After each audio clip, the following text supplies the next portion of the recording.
talking about preparing for things, we are well prepared for this man who has very quietly, very smoothly walked into the studio, sat down, and is ready for the next hour with our good selves here live on talkSPORT. It is Chris Eubank Sr, who, as usual, has not disappointed us in the sartorial stakes.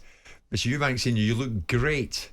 Welcome. That's very kind of you. Thank you. Thank you. Nice to see you. Thank you. Likewise. Yes. How are you? I saw you walk past me there in the corridor as I dived out for a loo break. We've been on air already for 2 hours, Chris. You walked by me and just said, "Hi, I'll see you in a minute." You look as if you don't have a care in the world, that life is good. Well, when you are, when you're honest, it turns out that you can actually enjoy every moment of every day. I love that. Yeah, well, it's true. Yeah, it's all about honesty, integrity, authenticity. Yes, the warrior's code. Yes, it works. I mean, are you more or less settled with life outside of the boxing ring these days, Chris? You know, settled, yes. Settled? Yes, yes. Well, I found my soulmate 6 years ago. She rescued me. I was going around in circles for many, many years.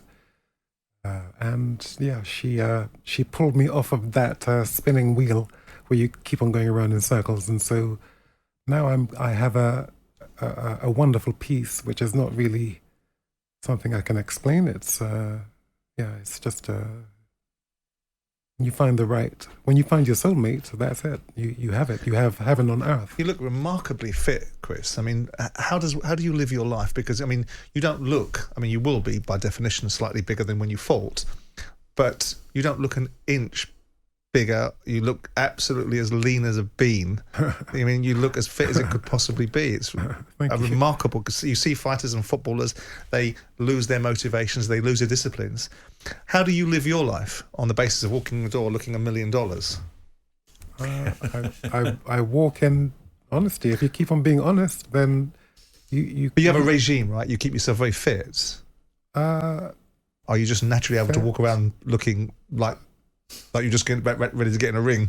I don't know what to say on that. Do you train? I exercise. Yes, yeah. Going out in the mornings, I ride the bike. Yeah, and I do a little bit. Yes. What, about mid-50s without putting a number on it? Yeah, I'm 56. 56. Yes. Right. Oh, you're looking great. It's great having you. There's a lot to get through. One thing I want to ask you is how proud you must feel that your family name is still going strong in the ring with Chris Jr. I can't comment on that. Why? Well, in boxing terms, he lost to a fellow called Mr. Smith. And that wasn't on my watch, so I'm not going to say anything about that, other than on my watch you saw performances against Yildirim. You saw the one performance against Nick Blackwell for the British title. Electrifying. But since he wrote me that letter that said I'm now the boss, it was just then where, in fact, I saw a clip of him saying, "My dad's gone missing." Well, I went missing when you said I'm the boss. But wouldn't you want that for him, Chris? I mean, you're your own man. You're very serene at this moment in time, and perhaps that's your characteristic, full stop. But wouldn't you want that for your son, for him to be his own man, to make his own, plough his own trough, to choose his own direction? You can't be your own man in boxing if you're being led by... You were, weren't you? But I was obedient to those who were guiding me. Okay. Yeah. You're a trainer? No. The trainer was Ronnie Davis. I know who he was, yeah. Wonderful trainer. Yeah. Because he left me alone. Right. Yeah. And I paid him very well. And I took him everywhere with me. And I've always given him the plaudits of which he deserves, which is leave me to do what I do in the gym. I will tell the world that you're my trainer. And he was, because he kept me happy. He sung me songs. He sung me Danny Boy. He sung songs. He sung hymns. He told me jokes. But you sound unhappy because the question unhappy? The question was about the scenario of Chris Eubank Jr. for this particular conversation, the legacy of your name. Yeah. And the answer was, I can't answer that Because one would have assumed, and it's wrong to assume, but one would assume that you, achieving the things that you've achieved, and seeing your son, in this instance specifically Chris, let's talk about Chris for this moment in time, going in, achieving relatively significant heights, albeit I don't think he's achieved the heights he could have done, and we can perhaps talk about that in a second. But it doesn't feel like you have that feeling of, my name has been maintained, the value of what I achieved is being carried forward. It seems as if you're slightly challenged by it. Yes, I am challenged. When my son wrote me a letter telling me he was the boss, so then I left, and I had worked 10 years with him, and all of those years, it doesn't seem as Do you not understand his point of view, though? Because did you have a Chris Eubank Sr. in your world that was so prevalent in the media's eyes, that was so important and so all-consuming? Did you have that? Because he has that in you, doesn't he? How do I put this? Chris Eubank Sr.'s son. Yeah, you see... That legacy. Yeah, but, okay, in boxing language, you're only as good as your last fight. Yep. Okay, so don't speak to me about... No, that's... And again, it wasn't my watch. He said he's his own boss, and he got his own trainers in. And so he called in Roy Jones, and he called in a fellow from Vegas. And you don't agree with this? How can I agree with it when I know the people he's involved with? He is around,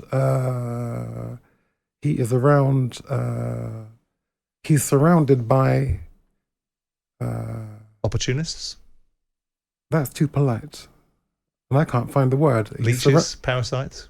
Most certainly, but that's not what I want to say. He's surrounded by people who are actually backwards. Right.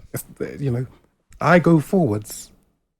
That's why I say on my watch, you saw performances that Yildirim performance. Proud of that. That was my watch. The fight against Nick Blackwell, you will not find, you can't even compare another fighter with that performance. That performance was electrifying. Electrifying. And I'll tell you what, this is something of which you can check out for yourself. What drove him to actually eviscerate Nick like he did was these two fighters,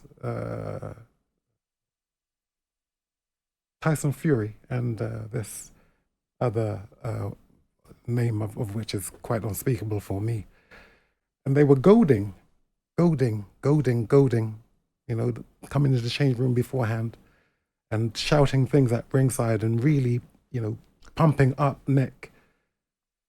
Right. And all it did, it made Junior emboldened. Just bold. It wasn't, but it wasn't just bold without backup. He backed it up. And those punches were, I've not seen a performance like it.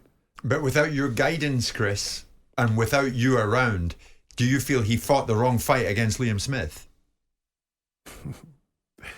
Look, when a person gets stopped like that, you're talking to an insider. I'm not an outsider, You are spectators. The public are spectators. I'm working from the inside. I see from the inside. When a person gets up like that and then staggers forward, that's a person who's been... as my father said to me, no man can come off of a woman's stomach and then go and win fights. When a person gets up and staggers like that, you haven't been trained. But Chris, I've got to be honest with you, Chris. Yes. And I've had issues with Chris Eubank Jr. and said things to him, and whatever I've said about him, I've said to him about his achievements. Whenever I saw you involved with your son, I thought of you, and it seemed to be more about you, and it felt the focus was on you, and the legacy of you, and that must be challenging for your son. I told him I told him at 12 years old, don't get involved with this game. He can't do what I do. I speak, and I speak kindness. I speak honor. I speak dignity. I speak consideration. Junior is. I remember him saying on this Piers Morgan show, my dad wanted to be the opposite of what the meatheads are in boxing. That's my son's words. What my son doesn't, or what I want to say is, I didn't want to be the opposite. I am the opposite. Mm-hmm. I'm not what he's surrounded with or what he is. I don't look for the bling. Isn't he a product of his time, Chris? Isn't he a product of his time in a different world to the one that you lived in? That may be so, but he has a daddy, and that daddy doesn't go along with that nonsense. Because nonsense is what it is. Chris, can I ask you before we get to the break? You're so hurt by this letter that Chris Jr. sent you. No, I am grateful. That, let me tell you what, I would have had to stay there. I would have had to stay there and suffer the indignity of being around. Here's a person, my son, making me the third man, fourth man. Yeah, you weren't having that. You would not have been No. I had to have it. I had to have it. Yeah. Because he's my son, and so there's nothing I can do. I can't get out of it unless you write me a letter. And that letter said, now I'm the boss.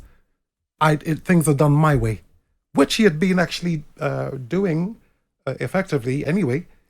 But you don't want that for him. You think it's wrong for him. But he's his own. I mean, it's your son. Hold on. This it is feels boxing. wrong, Chris. It feels wrong. Hold on. This is boxing. Boxing is not like any other vocation on earth. I accept that. Well, if you accept it, then understand what you're dealing with. You're dealing with people who are using you. Yep. Using you. They're using your name. They're speaking for you, and they're putting you in fights that are not right for you. Can you imagine Junior walking around at 171? Yeah. Okay. So he has, to get down to 160, fine for a world championship fight. Hold on.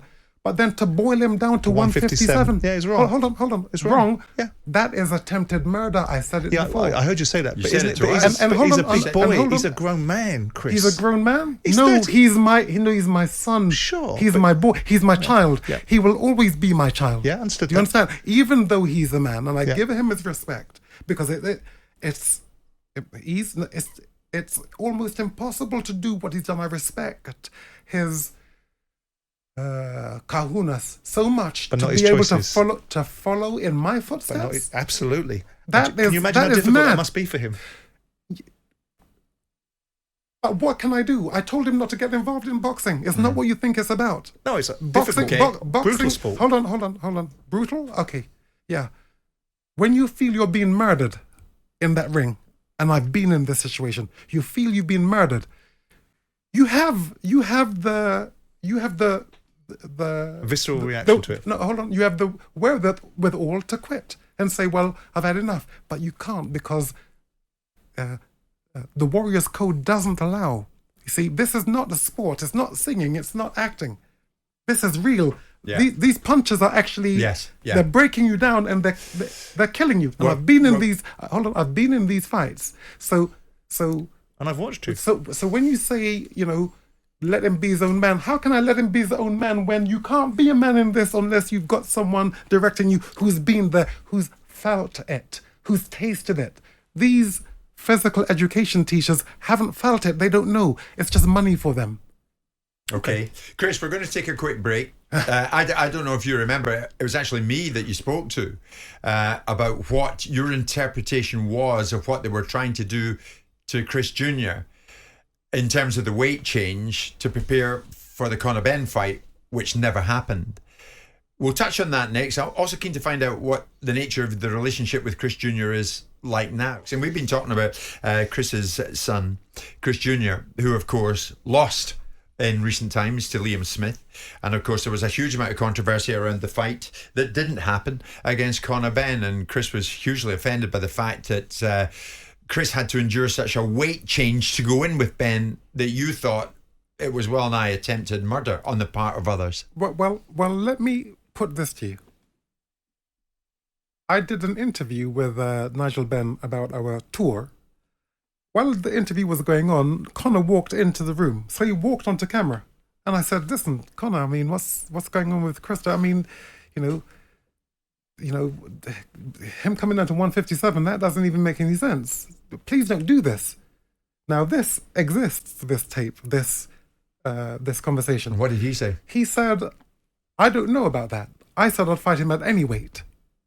I said I'd fight him at 160. That's what Conor said. So who engineered the 157? I'll tell you who engineered it. The handlers, the promoters, because they have something against, whether it's Junior or it's me, I don't know. But who engineered that? That person should be outed. And let me tell you something about Conor, which no one has actually brought up, which I don't understand why they haven't brought it up. Conor went on to a show called the Piers Morgan Show. That's walking into the light. When you walk into the light, that shows a man to be honest, not dishonest.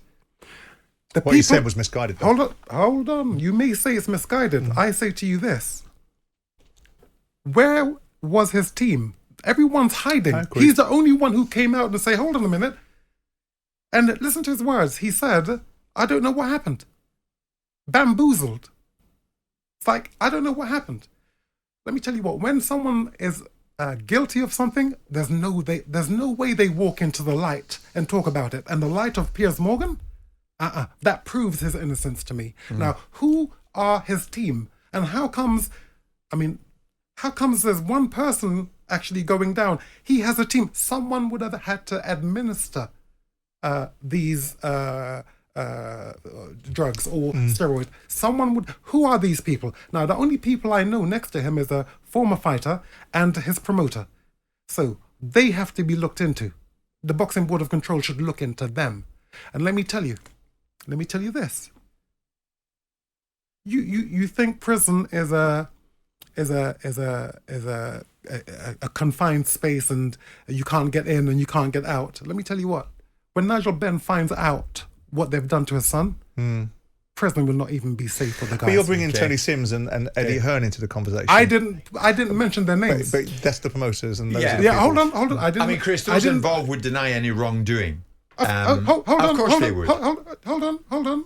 They would they? So why don't they? But no one has anyone put them in front of the. Listen, Conor is a clean fighter. He doesn't know what happened to him. All the fighters know. I remember one day there's a video of me. I think it was the Spike O'Sullivan fight where I had been in America. I came back. I think on the day I came from the airport, I came in. I had this coat on. They were playing some music. I was dancing. Okay. It did look a bit odd, Chris, though. Hold on. It did look a bit odd, Listen, mate. An entertainer is an entertainer, and there's nothing. But that looked odd. Nothing I can do about that. Was odd entertainment. Hold on. So when you're talking about Conor Benn, let's move off this situation and move on to the Conor Benn situation. Yes. Given the fact that Conor has the obligation of strict liability, you know it and I know it. But whatever's in his system, he's got to explain it. Whoever's put it there maybe have to be accountable in the longer game. But what's your reaction to the fact that Conor would have been going into a ring with artificial support to fight your son in a fight that you didn't want him to be in the first place because he's been boiled down to 157? What do you think should happen to Conor now? Whatever happens to Conor has to happen to his promoter and his trainers. That's not the question I asked you. What's the question? Okay. What should happen to Conor? If there's collateral damage, whatever should he be banned? Whatever happens to him, if he should be banned, then what he do has you a think team. He should? Come on, Chris. He could not have administered this to himself. Do you agree with the principle of strict liability then? Which is whatever goes into an athlete's body, which is what the British Boxing Board of Control and UKAD's governance is, whatever goes in your body, right, you've got to account for. However it got there, you've got to give a reason for it, right? And if you can't, then you're caught, and that's the governance of the sport. Okay. Do you agree with that principle? Yes, but there's an Then he has to be banned, doesn't he? Hold on. If he's to be banned, then the promoter and the team around him has to be banned. There should be a consequence for everybody. I agree. And that's all I'm saying. I agree. Okay, I agree. Personally, I don't think he's guilty. Like my son, having that, whatever was being put into his knuckle to apparently heal his knuckle. Yeah. Whatever was. Well, Conor's maintained his innocence. Hold on. Trust. You know, these young men trust these teams around them. Yes. Yeah, we understand the point. And I'm saying to And these the young uniqueness men, of that trust, and I I'm saying understand to it. these young men, like my son, you do not trust them. Now, let me tell you this. Yeah. Before he fought this Mr. Smith, Yeah. I sent him a message. I said, the only thing that is important to you now is to put Ronnie Davis on this one thing, which is what you drink, the water everything to do with your intake, let Ronnie be only there to actually look after that, because I know what these people are. Why did he lose to Liam Smith? Why do you think he lost to Liam When Smith? someone staggers like that, it means they've been looking at bling. They've been looking at money. They've been looking at the girls. They've Not preparing. Yeah, they think it's easy. Yeah. And when you think it's easy, even a fighter of his caliber can beat you and look good doing it. But he's a world-class operator, Liam Smith, as well, though, isn't he? Sorry, I come from a world of bigotry and racism. Okay, in What's the that got to do with that? 1990s, it wasn't. In the 1990s, they wouldn't have allowed me to fight a man like Liam Smith. Why is that then? You fought lots of fighters. You fought. I want to watch you fight Dan Sherry. And what's the point? The point is the caliber of the fighters he's fighting. Yeah. Or the caliber when fighters are being trained by who I call physical education teachers, they're not learning how to fight. What, Roy Jones Jr.? Roy Jones Jr. Okay, Roy Jones Jr. This is a credit I give him. Okay, he taught my son patience, but my son, it seems to me, hasn't used it. You're supposed to combine the patience with that speed and that crack in your punches. And Can he beat him now? Can Chris? Because I don't think he can. Can Chris come back, your son, and avenge the defeat? I was at the fight and I watched it, and I picked Liam Smith to beat him, and I pick him to beat him again. You're his dad. You know him. He's now got serious, or might be getting serious, because perhaps he didn't prepare this fight properly. He's got the same people around him that you think are no good for him. Can he win this fight? David Hay called me the other day and said he doesn't spar. He does everything that he wants to do. He's got yes men around him. And so it seems to me, by what David Hay said to me, that he's still not listening. And so I don't know, because I don't watch anymore, because I have do you know what it is to give 10 years of your life? To the concentration, I've got to get him money. I've got to bring his name up. You think it was easy? 8 years I suffered But why is it Chris? It's him. It's his life. Why is it, again, I keep hearing you in the conversation. Because without me, you can't make the money that he's made. I agree with that. There were 3 fights he had. And same for Conor as well, then. There were 3 fights he had. Now, this will actually shock a lot of these fighters, because I know what they're being paid, or I have a feeling of what they're being paid. Okay? 3 fights with fighters who were like Yildirim. Okay? $9 million. $9 million. I got him that. He can't make that money without someone like me. They're paying these guys £60,000 a fight. Let me tell you something, okay? What's going on is a disgrace. It's a racket. It's a racketeering. Surely you know that. Now, I don't think it's great. I agree with you. Be specific, Chris. What in terms of racketeering, what's racketeering? What's going on? Conor said it beautifully on Piers Morgan. I don't know what happened. He's the only one who doesn't know. Everyone else knows. Everybody else in his team knows what's happened. He doesn't know what's happened, because he is the mark. It's an interesting one, I've been in this situation. It's a very unique perspective Chris is giving, because what he's basically saying is a relationship is very different between. It's like having a football coach. Different. When these fighters go into a ring, it's a different relationship. And I understand more of his point than I did at the beginning of the conversation about the nature of why people would be also complicit in outcomes. Look, these guys are making, how do you pay a trainer 10% or 5% what do you know if you've only had no fights, if you've had 5 fights, if you've only been an amateur? How can you be paid 10% of a fighter's money? What would Chris be saying? Listen to this. Would he be saying, I was just about to say the same I'll tell you what he'll be. For Christ's sakes, Dad. I'll tell you what he'll be saying. Well,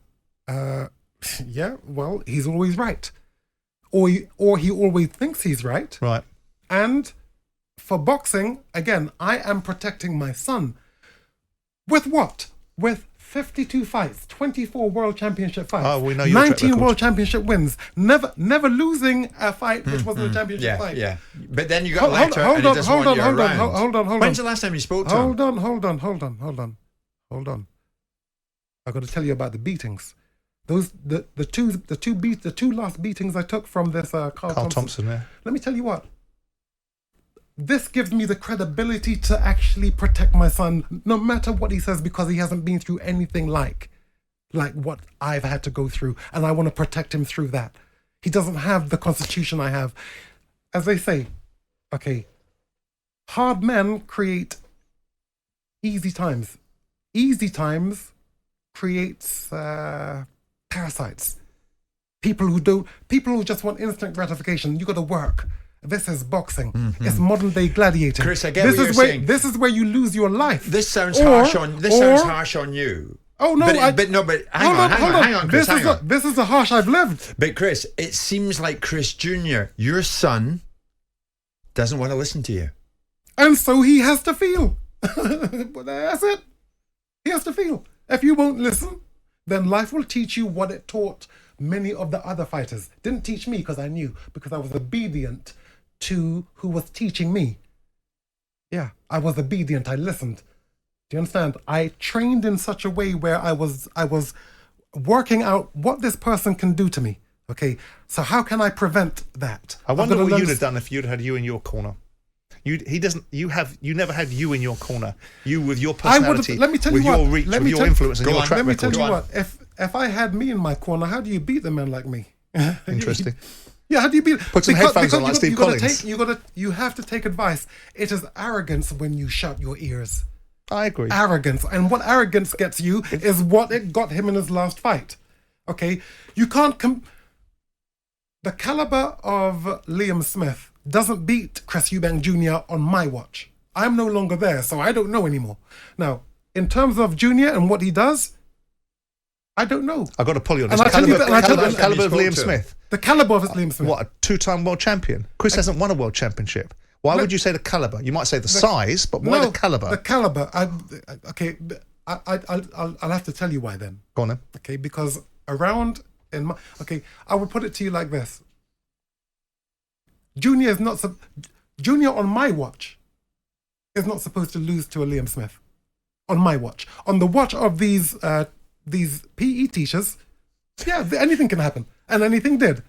Now, Did he lose to Billy Joe Saunders on your watch? You know, yes. Yes, he did. Did he lose to George Groves on your watch? Yes. But if you don't listen, you're going to feel. Oh, so now he's not listening when you're in. He can't win. He can't win now, can he? He has never listened. Make your mind up, Chris. 1 minute. No, I've made up my mind. You're just hearing it for the first time. Okay. He's never listened. Now you're gonna verify that through the people around him. Most certainly Ronnie Davis, who doesn't lie, who doesn't play games, who doesn't deal in lies. He's my son. I know what he is. I know you know better than all of us. My son could have been a tremendous fighter. He electrified me when watching him. I agree on that. But he hasn't been, has he? Because he doesn't listen. And when you don't listen, okay, you have to feel. In Jamaica, in my mother's tongue, if you can't hear, you got feel dreadlocks. Okay, I just said. Chris, Simon here. I'm going to drop you right in. I know you are, yeah. Called Chris Jr. Well, I'll tell you what. No, talk to me straight. All right, no, listen. This was Simon on your son. You can't hurt my feelings. No, listen. This was Simon on your son. Yeah. Listen. Chris Eubank Jr., for me, is a charlatan.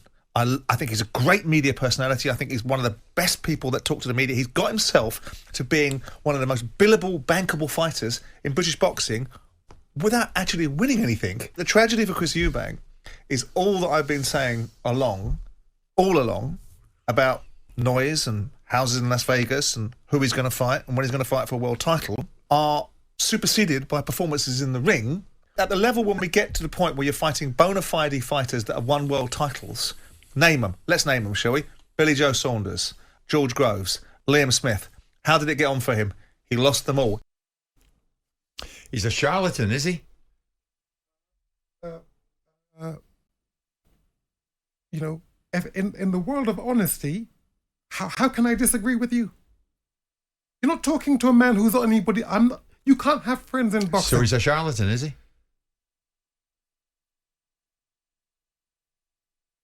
I guess my silence says it all.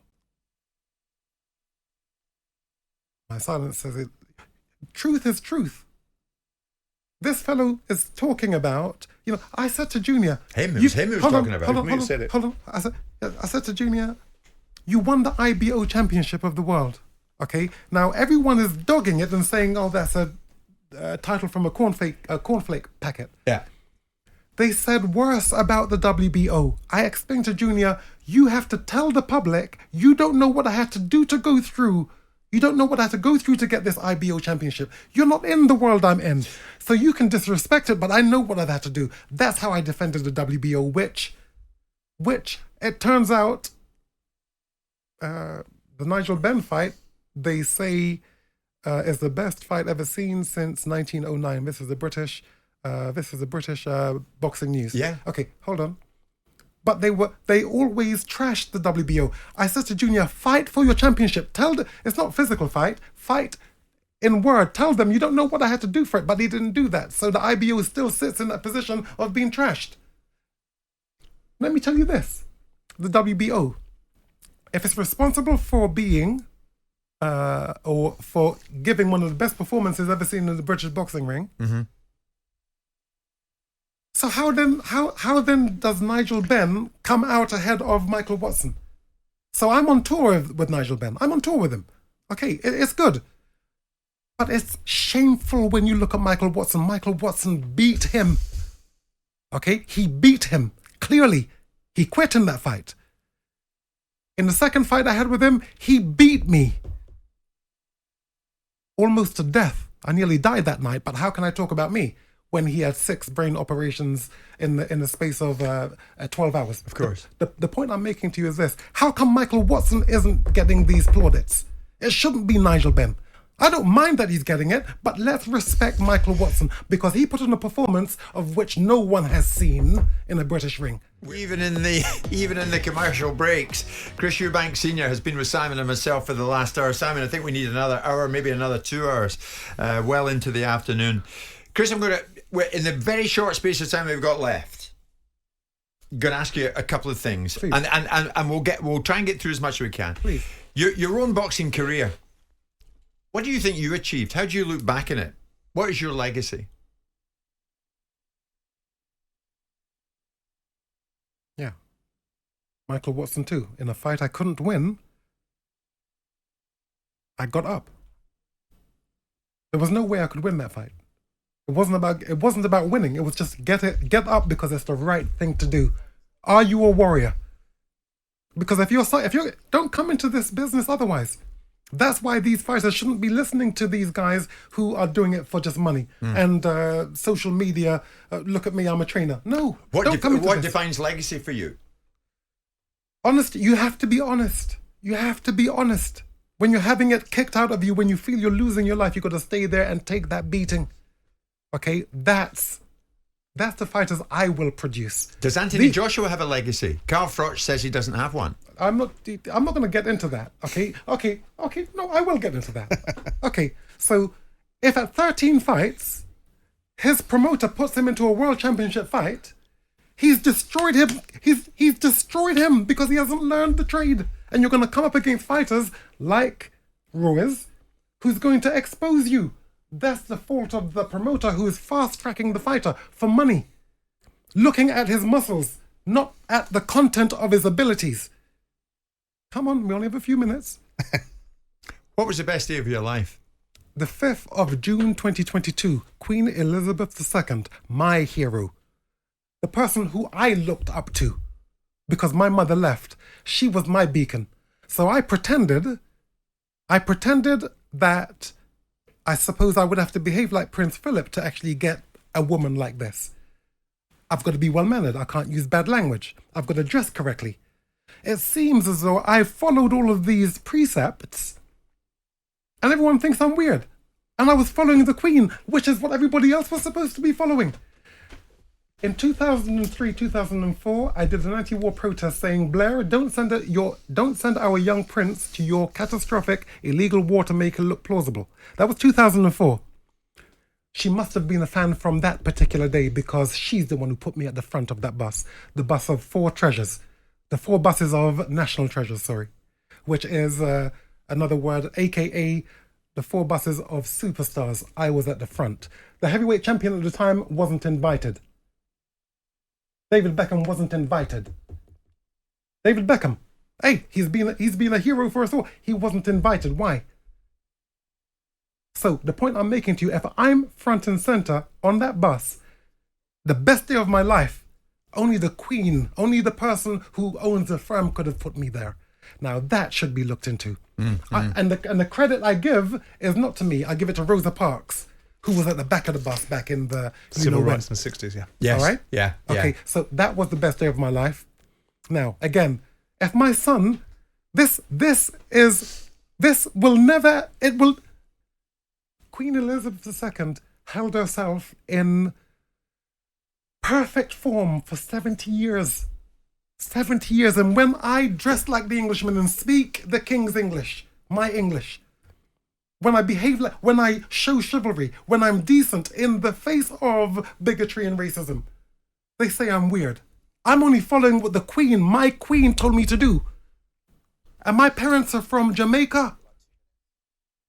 And if I've done it, and it's got me all these wins, and it's got me to the front of the bus, with my friend Cliff Richard to the left, and the wonderful Catherine Jenkins to the right. To your right. I've looked at the picture, Chris. I've looked at the picture. So, that was the best day of your life. Why wouldn't it be? Chris, that is, in the very short time we've got hold left. Hold on. They asked me, after I won the Benn fight, what did you feel? Exoneration. That's what I now feel when I look at that picture. I'm exonerated by who? The Queen. Exonerated from what? What have you been exonerated from? From everything that they said that I wasn't. They said, oh, he's not this. That's an oxymoron, isn't it? Pardon? Okay. That's an oxymoron, isn't it? I'm not going to respond to that because I'm not exactly sure on how you're using that word, but I will say this, okay? The point is this, oxymoron or not, I'm at the front of that bus. Only the boss herself, Queen Elizabeth II, could have put me there. On a very serious note, not that that's not serious. Do not not rubbish. That that's not serious. I'm not rubbishing it. Okay. I'm not rubbishing it. You're right. Quite a number of people are asking me to ask you this, and they're boxing fans. They've been engrossed and intrigued by what you've been saying this hour with Simon and myself. So Chris Jr. could well be listening to talkSPORT. He's a listener. Everyone's a listener of talkSPORT. Yes, and so they should be. If he's listening, and I'm sure he is, what do you want to say to him? Because I'm saddened by this letter that he wrote you, and you want to be involved. I know you do. Hold on. What do you want to say to Chris Jr.? Use that microphone to impart your message. Listen. Humility means you retract the letter. And before you retract it, you show the public. The truth will set you free. I did not go missing. You sent me away. Now, when you sent me away, you gave me the ability to go and live my own life. I've been doing things, one of these things I've actually tried to get across to Nigel Benn and audiences, I say to them, I don't want to talk about what I did in the 1990s. You should find out what I used it to get to. I can teach you how to win, how to get what you want in life by being focused, just don't look outside of yourself. Just all you got to do is believe in yourself. This is that simple. And anything you choose, and I've chosen the vocations. Anything you choose, you can achieve in. That's what I do. Why can't people see this? How my son couldn't see it? Yes, my son, let me tell you. Yes, I would love that because he's my son. I can show you pictures when he was a baby on me. The point is this. Of course, I will accept anything he asks me, but you have to have the humility to ask. I get it. That's right. I get Dad it. is no longer chasing you. Chris, the messages are too many to go into at this stage. We're out of time. I want to thank you on behalf of Simon and myself for joining us on this show. We get a massive following, not least in the world of boxing. You have many, many fans out there. That is evident this lunchtime. And thank you for speaking with such honesty to us this lunchtime. Have I ever done anything but speak with honesty? That's why they say, oh, he's an oddball. I'm not an oddball. I am correct. Like I was saying to Piers on that show, I was doing everything right in school, protecting those kids who were being bullied or taken advantage of. Thank you so much. I was doing everything correct, not incorrectly, that's nothing to do with me. It is something to do with me, and it's something to do with you. All you have to do is look at the beacon that we were given. Queen Elizabeth II, the perfect beacon of how to behave. The Queen is what we are supposed to be. We were supposed to be fixated on the Queen and her behaviour. Chris, she said, she said, I don't make laws. I can't bring you into battle, but I can give you my heart. I can give you my love. Look into your Queen. That's how I did what I did. Chris Eubank Sr., we have to go. I want to thank you from the bottom of my heart for being with us this lunchtime. We've been live on talkSPORT. Jim White and Simon Jordan, Monday to Thursday morning, 10 till 1. On AM, on DAB, via the talkSPORT app and on your smart speaker. talkSPORT.